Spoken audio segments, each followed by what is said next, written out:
Meu nome é Francisco, eu sou professor do curso de Direito do Uniaraxá e estou aqui em nome do Centro Universitário do Planalto de Araxá, em parceria com o Instituto Aprender, para dar seguimento aos trabalhos do projeto Conexão Segura e trabalhar com vocês, pais, crianças, adolescentes e professores, algumas regras e dicas para que a sua conexão com o mundo virtual se dê de maneira segura e responsável. Temos no Brasil mais de 70 milhões de menores de 18 anos, entre crianças e adolescentes. E notem, essa geração está absolutamente antenada com a rede mundial de computadores. Quantos vocês acham destas crianças e adolescentes estão ligadas na internet? Seria metade delas? Fala um pouco mais. Isso mesmo, um pouco mais. São, na verdade, mais de 70% delas têm acesso à internet por meio de algum dispositivo eletrônico. São milhares de relações e interações desses jovens com o mundo virtual. E nem sempre essas interações se dão de maneira responsável e saudável. Algumas situações, elas podem causar prejuízo ao desenvolvimento dos nossos jovens e podem até mesmo chegar a constituir fatos que vão levar à responsabilidade jurídica, até mesmo o enquadramento em figuras criminosas. Aliás, quando a gente fala de uma vida responsável no mundo virtual, uma coisa geralmente chama bastante atenção. Tem pessoas que parece que se transformam, né?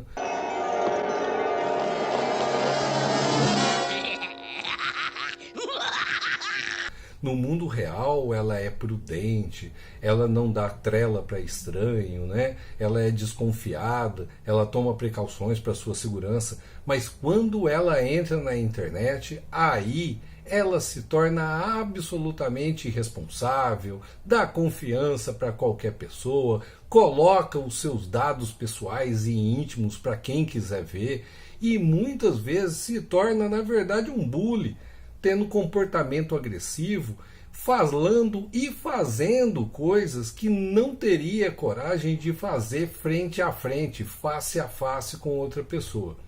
Algumas pessoas tentam explicar essa mudança de comportamento falando que quando uma pessoa está na frente do computador, ela tem uma sensação de anonimato e distância.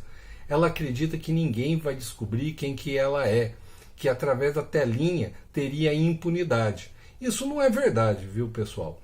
Existem ferramentas bastante disseminadas dentro dos órgãos de segurança das polícias no mundo inteiro que permitem descobrir as pessoas responsáveis por crimes virtuais.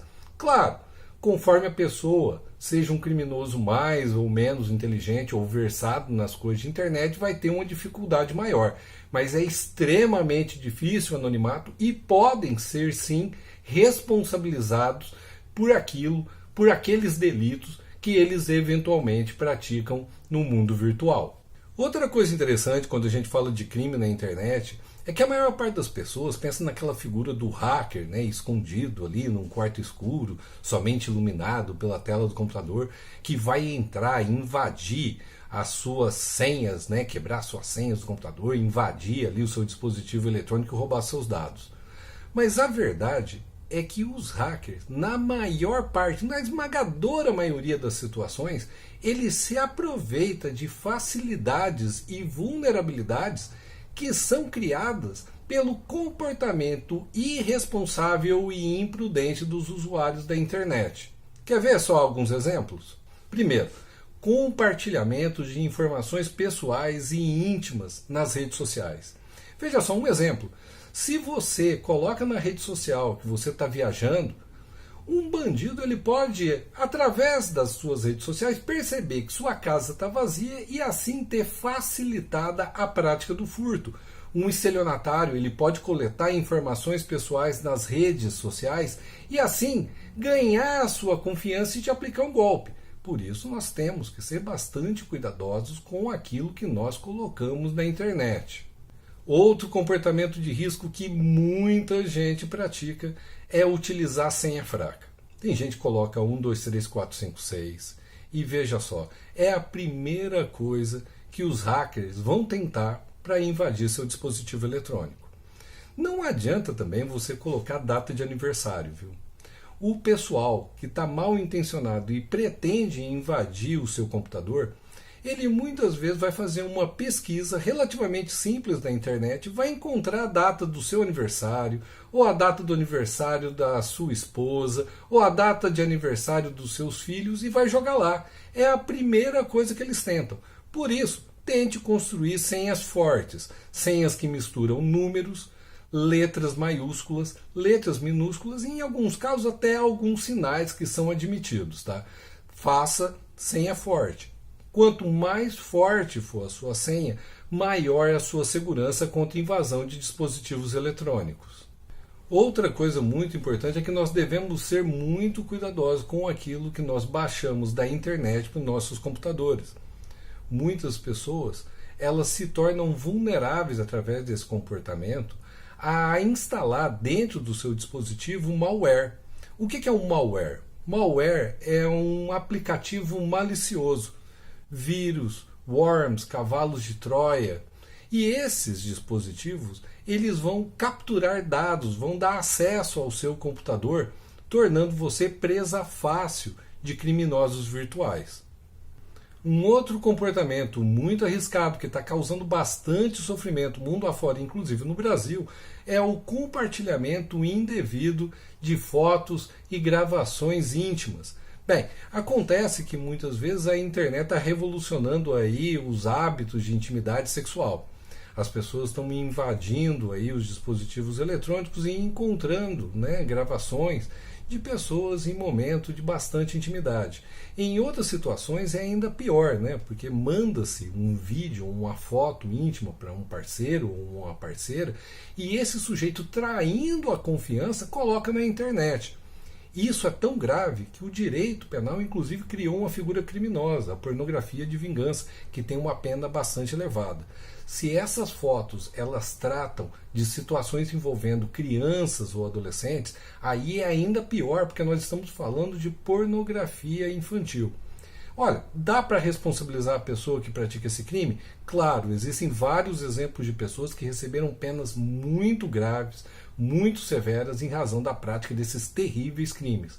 Mas o problema maior é que por mais que você puna, por mais que você responsabilize as pessoas, na internet, uma vez que essas fotos encontraram a rede mundial de computadores, é muito difícil retirá-las.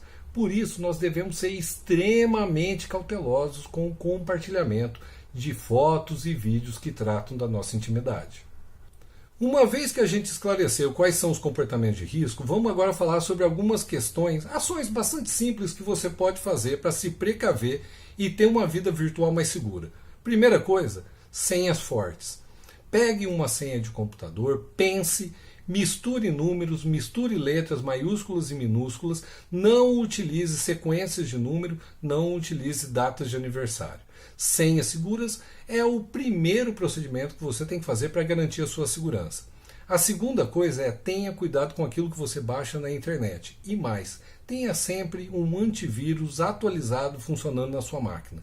Se você não tem condição de comprar um dos melhores que estão disponíveis e são relativamente caros na internet, existem vários exemplos de antivírus que são bastante adequados, funcionam com bastante competência e são gratuitos. Você encontra aí disponível na internet o Avast, o AVG, o Panda, o Microsoft Security. Então tá ali, tem coisa disponível na internet, mas sempre mantenha o antivírus ligado, sempre mantenha ele atualizado e tome cuidado, não baixe arquivos de sites duvidosos, porque assim você pode estar colocando a sua máquina em risco, tornando-a vulneráveis a vírus e outros malware.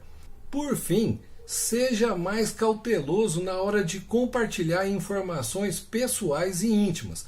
Lembre que quando você coloca na rede mundial de computadores, não será só os seus amigos que terão acesso àquelas informações.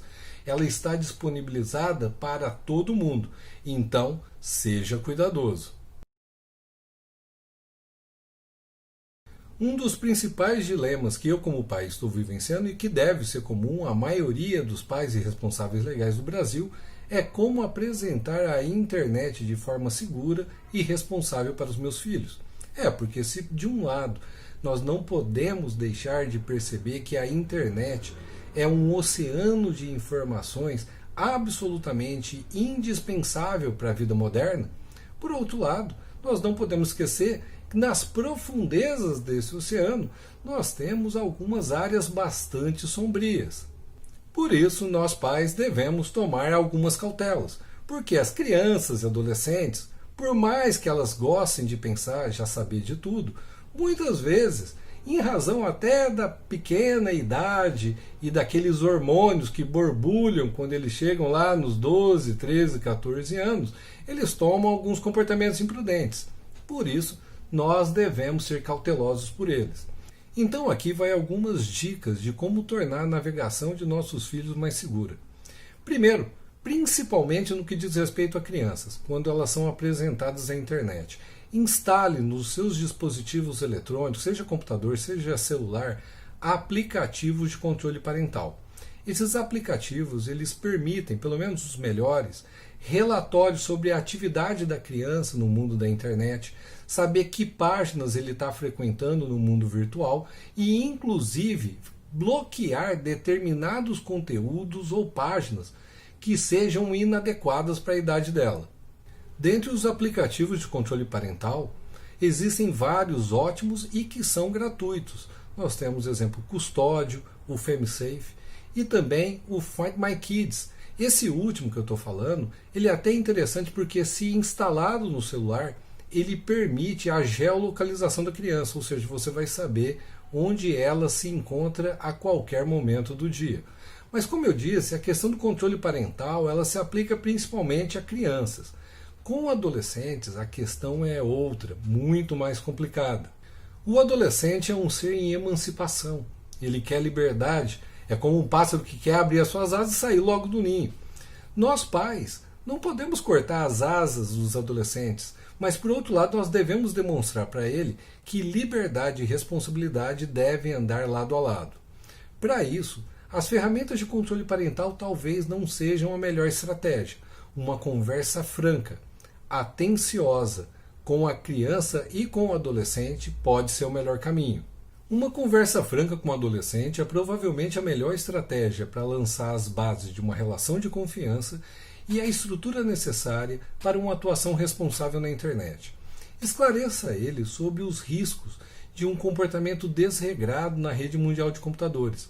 Mostre que as consequências podem ser graves, tanto para ele quanto as pessoas que ele se importa. No final das contas, é também importante que, através do exemplo, você mostre para ele como atuar com segurança e prudência no âmbito do mundo virtual.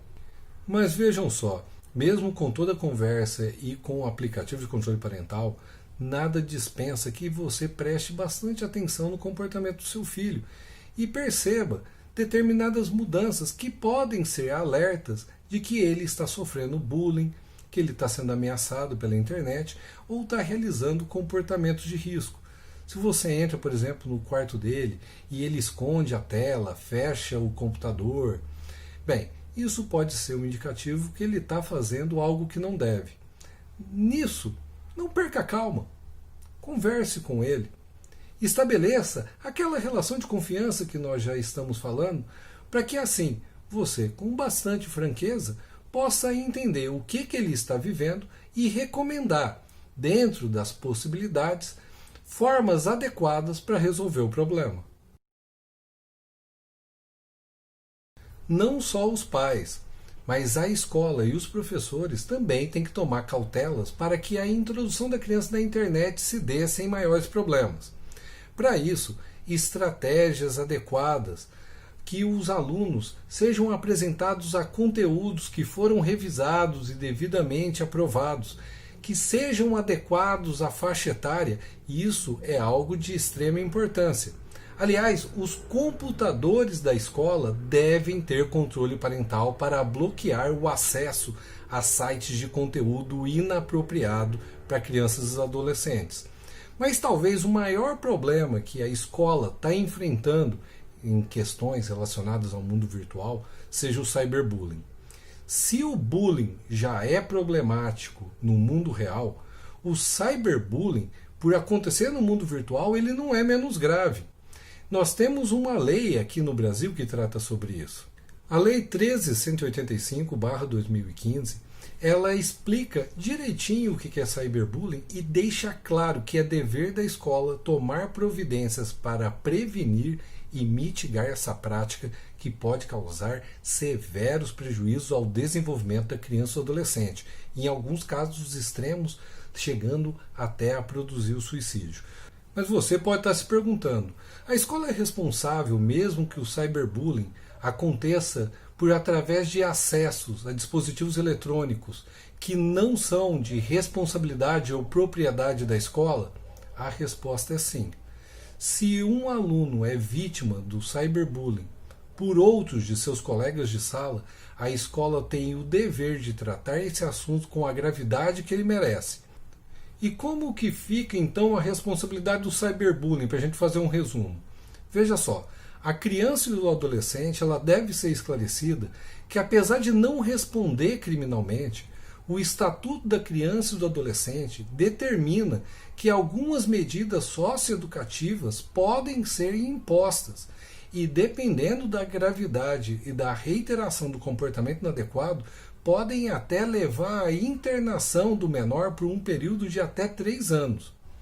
Os pais devem estar cientes que eles podem também ser responsabilizados pelo comportamento agressivo e violento de seus filhos, devendo pagar indenizações por danos morais e materiais, uma vez demonstrado isso na justiça.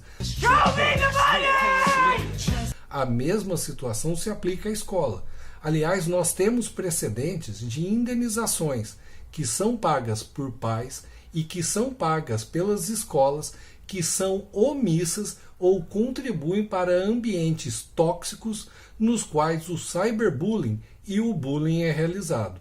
Por isso, sejamos cuidadosos com nossos filhos, ficando atento para sinais tanto que eles estão sendo vítimas, quanto sinais de que eles estão sendo agressores no contexto do cyberbullying.